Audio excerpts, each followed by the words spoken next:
Now then, people, and welcome back to the Just Joe Football Show. I hope you are all doing well. It's time to sit down and get ready for Leeds versus Norwich in the second leg of the playoff. Is it advantage Leeds?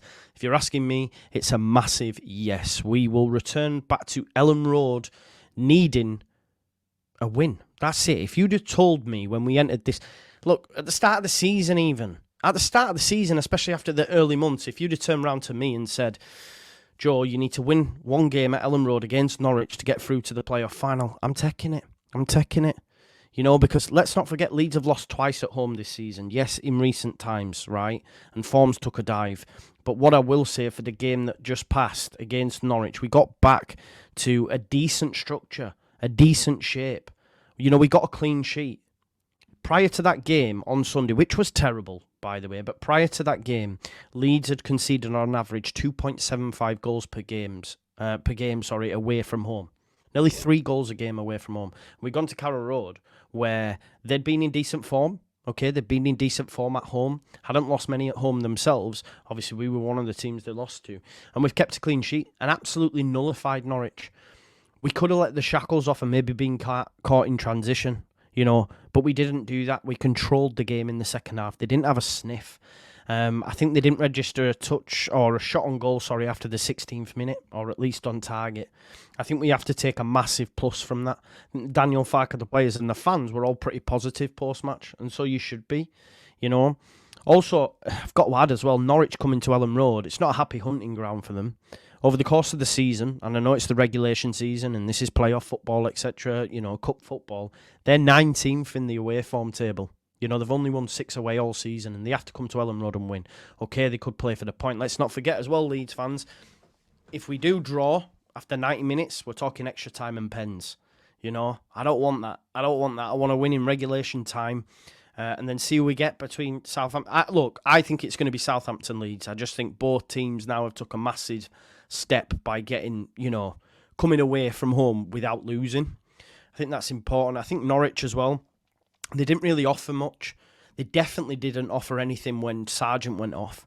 You'd imagine Ashley Barnes could play, but again, he's not as much of a threat as what Sargent is. And Van Hooijdonk, Pierre's son, who came on, did absolutely nothing. I know a lot of that might be game state and stuff, but he didn't do much at all, did he? If we're being totally honest. So I'm pretty positive. You know, you could be looking at Connor Roberts ready to start or worth minutes. You're looking at Dan James looking to get more minutes. I think there's a conversation to be had on how Leeds set up. Will Daniel Farke maintain that 4-3-3? Potentially so. He may well do that.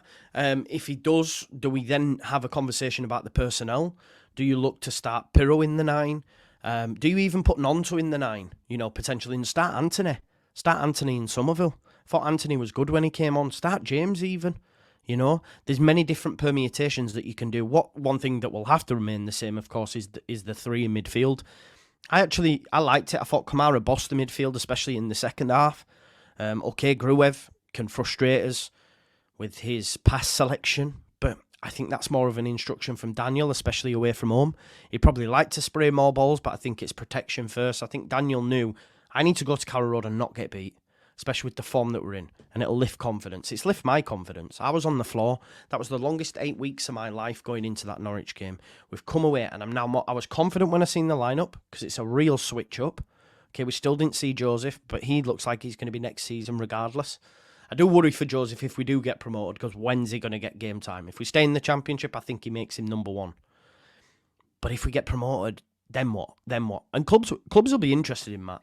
They will, you know, in Matteo. They will be interested because he's stars on the rise. Look at Leeds United, interested in Patterson, for example. Stars on the rise. You know, I spoke about that yesterday in the goalkeeper situation. There are stars on the rise, and Matteo is definitely one of that. But anyway, that's for another day. That's for summer chat. We've got to get promoted first, or at least know which division we're going to be in, right? And I think we've took a massive step towards the final. And then in the final, look, it's anybody's game and a one-off game. I just don't want to play Southampton, I can't lie to you. But seeing Norwich today, and as bad as we were, which we were, we still controlled the game. We still looked the more dangerous of the two teams. Norwich looked blunt. You know, there was no... Sarah wasn't on it today. Sainz, Johnny Rowe again got locked off by Junior. Junior had another great game. Like, his regen throughout the season's been a madness. You know, I've gone from saying I'm a better left-back to him to me saying he should get a new deal. That's where we're at with Junior. And that's massive. Props goes to Farker as well, because he spoke about not changing it, and I didn't give any credence or confidence to him going into this game, because I felt Wagner's been there, done it, saw it, you know, shithoused his way to a final and promotion with a terrible Huddersfield side because he played cup football. I didn't think Farker would do that, and he's done that.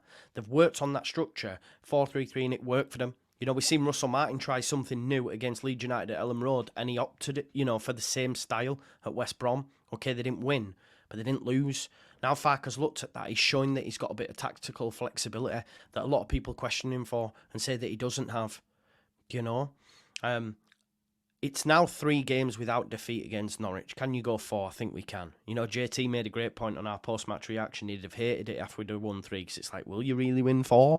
But that's all if, buts and maybes kind of vibe, innit? At the end of the day, I thought Leeds, without playing amazing, did what they needed to do, and I expect more of the same. I do think we'll win. I think we'll win, and I think we'll win 2-0. The important thing to remember as well is, if Leeds United score, right, Norwich have to come. They have to come. Because, you know, they're not going to, oh, let's try get one later on. It's like, oh, we're going to get knocked out here and spend another year in the Championship.